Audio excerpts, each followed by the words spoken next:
What's good, family? Welcome back to another video.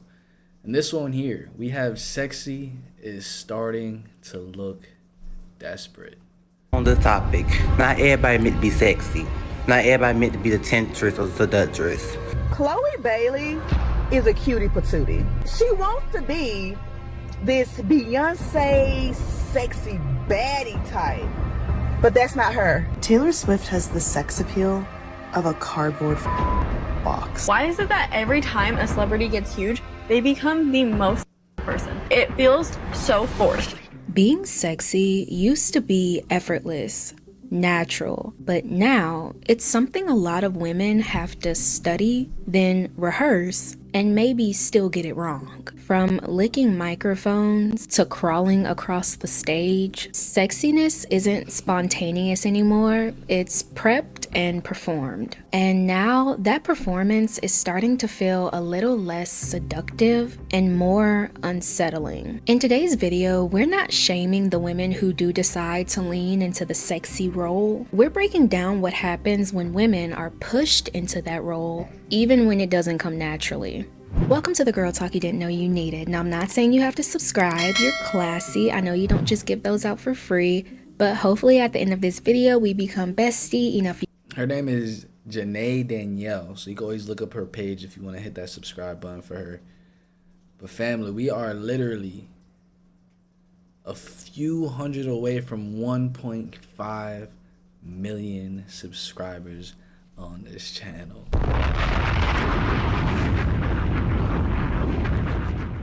So hit that subscribe button, especially if this is not the first video of mine that you watched.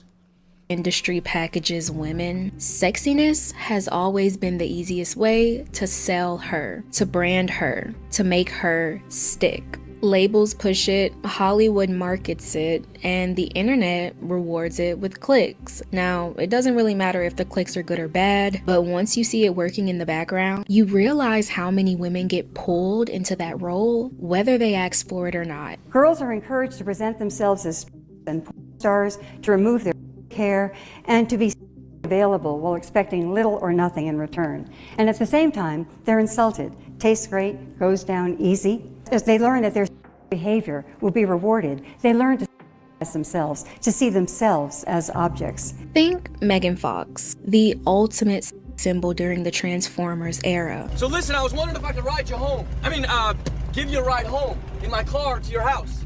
Everything about her image was designed to scream sexy. I read an old article, okay? They described you as a screensaver on a teenage boy's laptop, a middle-aged lawyer's shower fantasy, and a prop used to sell movies. It's like forcing me to wear a character that I don't actually, I wasn't trying to wear. Or take Madonna. She didn't just lean into sex appeal, okay? She low-key redefined it. She made it rebellious, almost unpredictable. And for a while, it worked. But when you're expected to be provocative, shocking, and sexy every time, eventually it stops feeling iconic and it starts feeling retired. What did Madonna do? Madonna, I just looked. Bro. I said the first time, I said, look, you gotta adjust. What's going on? You can't be like a virgin at 63. So what happens when the sexy role doesn't stick? Well, some of the biggest stars in the world have found out the hard way. Olivia Rodrigo became the voice of teenage heartbreak, the cutesy, relatable, almost girl next door vibe. I'm 19 and I'm so insecure all the time, and I probably will be when I'm 20 and 21 and 22. If anyone in here, if you feel like that, if you have felt like that, I, along with everyone in this theater, has felt like that too. You're not alone, and we're all gonna be okay. Maybe a part of her appeal felt like she was untouched by the industry, but as her career grew, her image started to shift. And listen, I know she was on Disney Channel. I know she's not gonna be a young, innocent girl forever. Okay, so I'm not trying to be that person, but the leap from teenage heartbreak girl to industry symbol, it's gonna feel a little jarring for most. Once you start seeing them touching those Grammys, just know they have a mentor that is going to lead them to the sexualization of themselves. That's just how it goes. to study how Olivia Rodrigo went from like innocent bystander, like pop girl, to like pop star, hot, sexy, oh my god. From the darker visuals to the more suggestive performances. Instead of applause, clips of her performances were going viral because they were awkward and a little uncomfortable.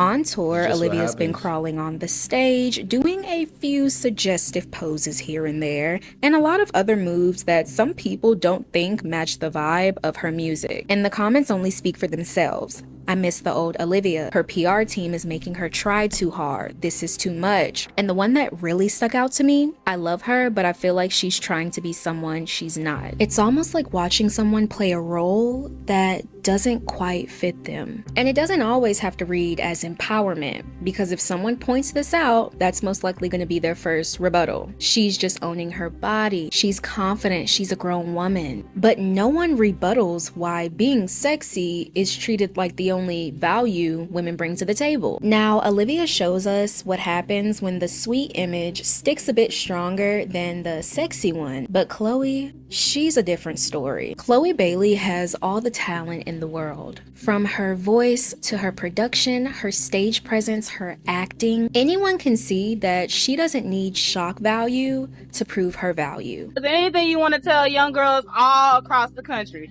Well, if you have a dream, don't follow it, but you have to chase it. If you really want it, then you go after it. And if you don't, you won't. Now, some of us have seen it in the performances, maybe in the post, from licking the microphone, the sensual visuals. And I'm not saying women can't own their sexuality if it feels authentic to them. I just don't think the responses was what the industry was expecting. The reason why the general public doesn't really resonate with Chloe Bailey artistry is because we're not really getting a sense of her personality. If anything, her marketing team is setting her up for failure because they're marketing Chloe as if her personality is sexiness or instead of most of the internet responding with, "This is powerful, she's a baddie," the conversation was instead more like, "This feels forced, and she's trying too hard." The performance that received most of the backlash accumulated comments like, "I like her, but to be honest, she's doing too much. Why did the end kind of make me feel awkward and uncomfortable? Is it aggressive or sensual? And I miss when she was classy. She's beautiful. She's talented. This we can see." But because people didn't see her as sexy, a lot of people say they see her as sweet, as innocent. And no matter how much the industry tried, that innocence was something that the audience just couldn't unsee. Chloe Bailey is not a bad bitch. I said it. She's a beautiful 10 out of 10. But that girl is soft, sweet. The problem is she tries too hard. The sexiness is there. It's just a appeal that's like missing. Her label, whoever is in control of her, is trying to push a level of appeal that does not fit her. It's wild because once the public locks you into an innocent image, everything else just starts to feel a little out of character. And Meghan Trainor, she knows that very well. Most of us remember her from her hits All About That Bass or Made You Look. And if you've ever actually listened to her music, like sat down and listened to it or heard it on TikTok thousands of times, then you know her vibe is very retro, cutesy, bubblegum pop. So naturally, when she goes on tour, you're gonna expect her outfits to match the vibe of her music, right? Wrong. It's not that the outfit is bad, but it just feels like the sexy was added in just because. With one comment even saying, "I'm not understanding the outfit choice. That song doesn't require that type of outfit. It's giving Nicki Minaj or Meg Thee Stallion." If you look at the post of some of these celebrities and influencers that people claim are trying to push and force this sexy role, the comments can get brutal. She's forcing it. She was fine without all that. She's doing too much, trying too hard. And sure, you may call it hate. You may even call it jealousy. Misogyny runs so deep because I knew eventually y'all were going to start hating on Sabrina Carpenter for no reason. You love women, you think they're amazing, and then all of a sudden they do something raunchy and you hate them. But have you ever thought that maybe, just maybe, it's the audience begging Just give us something different. Just give us something new. If we're being real, nowadays people are starting to question if that's all we really have to offer. Don't hate the messenger. That's just what it's giving. It's almost like we've forgotten that there are other lanes that we as women can thrive in. You can be the quirky girl, the cute girl, the mysterious one, the awkward one. Nowadays, the internet has turned everything into cringe. So if you're not playing into the same trends, you get labeled as being different, weird. Every single time that one of y'all facts. goes out of your way to make fun of some harmless person for what they're interested in, or how they look, or how they dress, if you are in the slightest bit odd or unusual, if you have a single interest that is not the most mainstream thing ever, you will not be spared from cringe culture. And with all that noise, You know, the thing is, social media basically cultivates a type of environment that if there's anything that's off or different, it's very easy to point a finger and pick at it. And people are so quick to pick at it because social media harbors insecurity on most people. When they realize, oh, I'm not like this mainstream person. So when they see someone that's on the internet that's posting and doing all of this and they're not like the mainstream person, they automatically want to point at that type of insecurity and make it cringe or not cool. Eventually, all the lanes are starting to close, and the only lane that's open is the sexy one. There's a reason why most of these Sydney Sweeney ads and her selling bath water, it's making people uncomfortable. It's not natural. You want to know why? It's because she's in a lane she has no business being in. Now, this is where the conversation takes a bit of a turn, because for the first time in a long time, a lot of people are just coming right out and saying it. Not everybody has to be sexy. And while I'm on And the thing is, too, you could literally just be sexy for your partner. Like, you don't have to go outside or go to a nightclub or look sexy for, all these men or even your friends. Like, you can go outside, but you can literally just be sexy for your partner, for your man. on the topic, not everybody meant to be sexy. Not everybody meant to be the temptress or seductress. Not everybody's meant for that role. Y'all need to switch it up. Because some of y'all is cute. Please dress accordingly, because trust me, your life will be so much better. Because some of y'all not meant to be the seductress. That statement alone definitely feels a little rebellious in a culture like ours today. For decades, the default for women has been, can you sell sexy? But lately, society hasn't been wanting to purchase it. Why is it that every time a celebrity gets huge, they become the most person? There are so many people that when they make it big, they start selling their Sabrina Carpenter is a huge offender of this. I am a huge Sabrina fan, but literally it feels so forced. It doesn't feel like her. Does it not bother anyone else that most, not all, women artists that are very, very famous are extremely sexualized and also portray themselves in an extremely way? Is this really the example we should be setting for young women and girls, or just everybody in general, that for attention, to get attention, you need to as yourself? Social media has made this even. The thing is, like, these record labels don't care about example. And not only that, it's now become much more easy to sell, to get attention when sexualizing yourself, because most women have been programmed to think, oh, okay, she looks sexy, so she's cool. And then men, you already understand where it comes with men. Like, men would just look at anything that just looks sexy. So it just automatically just boosts the views, the streams, everything. More louder. When you scroll, you see so many of these beautiful women, don't get me wrong, but they get praised for being sexy. So that means you have a lot more other women thinking, oh, I need to be sexy too. Being seen as hot has way more social currency than just being cute or pretty. Being called cute is low-key like a childish compliment. I can't explain it, but if you know, you know. I don't want to be cute. I want to be sexy. Like, people don't mind being a cute patootie, but I don't want to be a cute patootie. Especially if they want to be in the spotlight, if they want to be a celebrity, if they want to be an influencer, they think that they have to sell sexy. You can tell when sexy is real, when it's natural on a woman, when you don't have to force it. That's why so many of these performances and these celebrities don't really land how the industry expects them to. It's because we can see the cracks. And sure, it's the fastest and easiest way to grab attention, to sell a brand, to package a woman. But what if that's not who she is?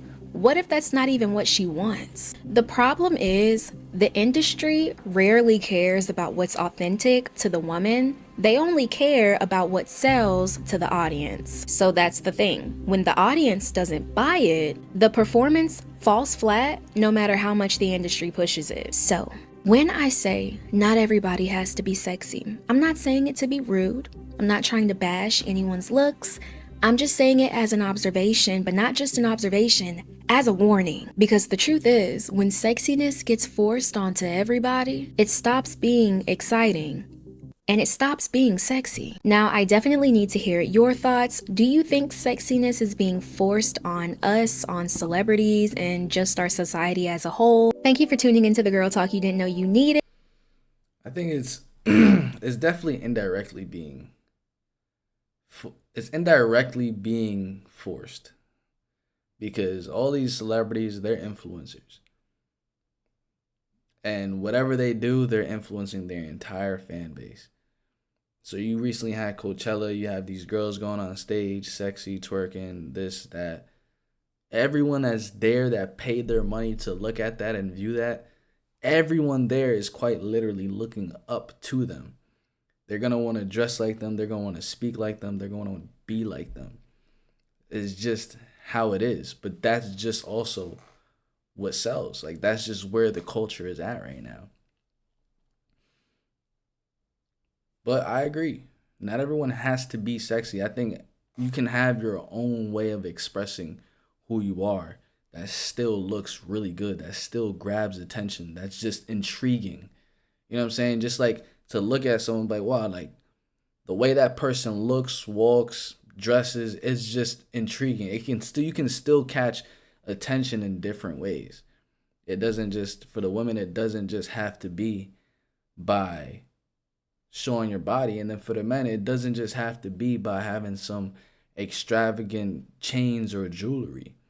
It can be by how fit you are. It can be by the way you just hold yourself. You know what I'm saying? The way you conduct yourself. These are all different things that can grab someone's attention. And it's like, I want to know a little bit more about this person. And there's just different ways to go about it. Comment your thoughts down below. Hit that like button and subscribe. Let's get to that 1.5 million. And after the 1.5 million, we are on the road to 2 mil. 2 mil is going to be a huge accomplishment. We need to get to 2 mil.